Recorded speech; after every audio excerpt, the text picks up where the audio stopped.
Well, many of you know our next guest from the 5 Eyewitness News anchor desk and from his time as the host of this very program. Yes, ladies and gentlemen, I'm talking about the one and only Chris Egert. The gentle giant. The gentle giant. Beautifully said. But the role in his life that he's most proud of is not being a giant. It's being the father of 7-year-old Delaney and 9-year-old Dakota. But after a recent trip to the doctor, this experienced dad suddenly found himself in uncharted territory. So here to tell us his story, we welcome Chris Egert, his wife Kate, and their son Dakota. Thank you guys so much for coming. Hello, guys. The Egert family here. Thanks for having us. Minus Delaney. Yes, minus Delaney. She's in the back room. She's afraid that somebody's going to put a camera on. Oh, well, she should be. That happens here. She's not interested. But she was thoroughly impressed with your magic trick. Oh, great. Good. Well, I do it for the kids. At least one was. Hey, why don't we start? First, take us back, Chris, to when you started to maybe realize, I think, was it on a family vacation that you thought, you know what, maybe there's something happening here? Now, as we look back in retrospect, and Kate would agree with this, as we sort of look back and we see how thin he was at that point, because that's one of the things that sort of popped out to us as that something was going on with him. He was, we were on vacation this summer, and sure, he's a growing boy, but he was so super thin, kind of had bags under his eyes, which turned out to be sort of one of a few symptoms that Kate can elaborate on that sort of led us to the direction of what ultimately became type 1 diabetes. Well, we were on vacation, and it was hot, it was humid, we were at the beach from sun up to sundown, so he's drinking a ton of water. Of course he's exhausted, of course he's super thirsty, of course he's got to go to the bathroom all the time, he's got to pee all the time, because we were at the beach. So some of those symptoms kind of looked like, well, he's just a growing boy, but that was diabetes. It turns out, I mean, she mentions going to the bathroom just to embarrass her son a little bit. But the thing about it is that was one of the symptoms, because basically, because of what was going on with his body, he, had to drink water constantly. It was like he was drinking gallons of water every day, which turned out to be one of the symptoms of diabetes. So. But it sort of snuck up on you guys. Right. So how did you know that you wanted to go in and have somebody check on Dakota here and check out what was going on? Well, my dad was type 1 diabetic, so I lived with that for years. So I knew some of the symptoms, and with the eating all the time, but primarily peeing all the time, and then just not having energy. And we started football camp, and we were both like, he's not really feeling it. Why doesn't he have all this energy? He should. Something's not adding up. We took a trip to Omaha quickly for a weekend.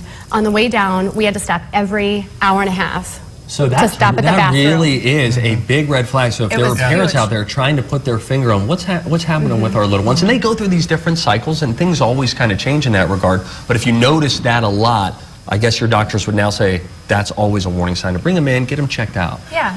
So Kate took him in, and they knew immediately after the blood sugar check, and he was elevated, and at that moment... And this is at Children's. This is at Children's, So he's about to get his first insulin shot. That was Marin, his nurse. She was wonderful. That's the nurse in the emergency room admitting us. So you're at the doctor's office, they say, this is diabetes. You don't just go, okay, well, we'll ease into it, and I'll schedule the diabetes for some other time. It's there. And it's forever. And they basically hopped in the car and went straight to the hospital. And Dakota, things changed for you at that point right there. Yeah. How was that, Dakota? Because as a little one, I think none of us really like going to the doctor unless we really have to.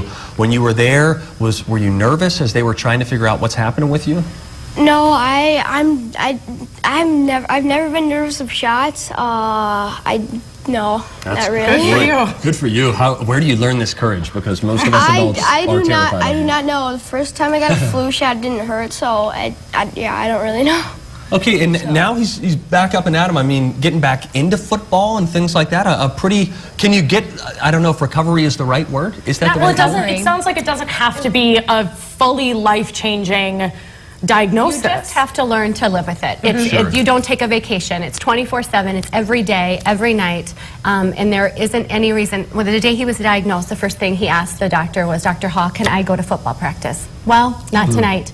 You can go. We're going to go to the hospital. We're going to learn how to manage it. And then there isn't anything that he can't do. So as long as he takes care of himself, checks his blood sugar, makes sure that he has enough insulin to cover the carbs that he's eating, there isn't any reason why he can't live a long, successful, healthy life. And then part of that is getting set up with the insulin pump, right? Then that's what puts you on the go. So you start out, the first thing they do is they teach you, and here's the day that got his insulin pump. Great pose. I mean, everyone is goofing around then because it's a big change, because when you start, you've got to have a shot every time you eat. So anytime you want to eat something, you have to have a shot. Anytime you want to eat something.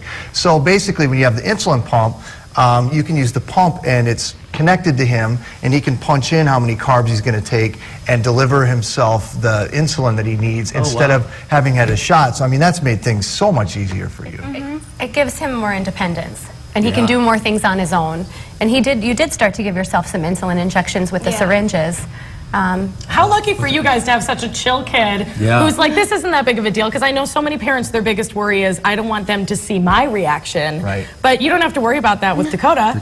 In fact, you're trying to raise more awareness. Yeah, well, first of all, and I know this, and I don't want to sit here and be like we're the only family who's ever had to deal with this, because we know so many people here in the Twin Cities area and everywhere have had to deal with this diabetes. And you know, we've actually gotten a lot of strength from the community and different parents that we meet and others who've sort of gone through this and had to live with it. And one of those ways that we sort of can all come together is the JDRF One Walk, which is happening at Mall of America. It's on February 21st. So the idea is we come, we walk, we raise money for research, because JDRF is one of the organizations that's doing so much work to try to find a cure.